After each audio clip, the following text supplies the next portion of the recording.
Bonjour le monde, bonjour les amis. Je suis Donald Mofoula. Je voulais intervenir sur le conflit russo-ukrainien.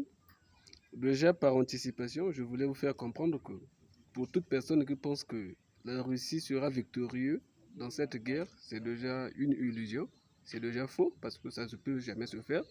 Car l'histoire nous relate, depuis la nuit des temps, les pays qui ont envahi d'autres pays n'ont jamais sorti victorieux dans ces genres de conflits, dans ces genres de guerres. Je prends par exemple, les États-Unis ont voulu envahir le Vietnam.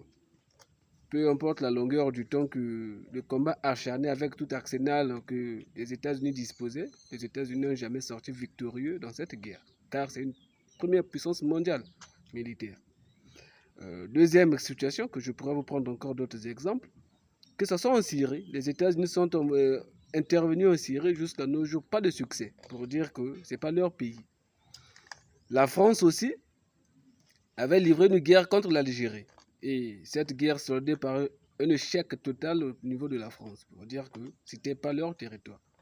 L'Italie aussi, de l'histoire nous le dit, voulait aussi envahir l'Éthiopie.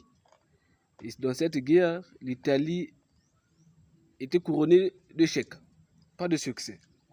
Donc, si je peux citer que ceux-là, il y a d'autres pays, il y en a beaucoup qu'on pourra toujours citer, pour dire que quand un pays décide d'envahir un autre pays, souvent, ce pays n'a jamais été victorieux. Donc, c'est la même chose qui se passe au niveau de l'Ukraine.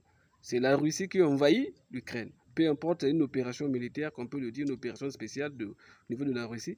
Mais, peu importe ce que la Russie pourra dévester, tout son arsenal, il ne finira jamais, je dis jamais, jamais, jamais, à être victorieux. Parce que dans la nuit des temps, si les autres ont soldé par échec, ça fera de même aussi. Donc pour dire que c'est une guerre qui n'arrange ni la Russie, ni de l'intérêt de l'Ukraine, ni de la Russie. C'est une guerre que les États-Unis ont fomentée avec le temps pour faire la propagande de ces armes. Aujourd'hui, celui qui tire profit de cette conflit, de cette guerre, c'est les États-Unis en vendant les armes. Aujourd'hui, première puissance économique, leur marché augmente par le vent des armes, les missiles patriotes. Il y a beaucoup de missiles, les armas, tout ce genre de missiles actuellement. Et les pays qui sont des profiteurs dans ce conflit, les États-Unis lui-même en premier lieu, la Chine et nous aussi l'Afrique, nous sommes profiteurs de cette guerre malgré tout. Bon, on ne sait pas gérer nos ressources telles que nos pays pétroliers. Le Congo devait être encore très profiteur. Et tous les pays pétroliers du monde en tirent profit parce qu'il y a l'augmentation du prix du pétrole. Donc c'est ainsi. Donc il ne faut jamais vous laisser dans cette illusion que la Russie sortira victorieuse. Non, ça sera faux. Et c'est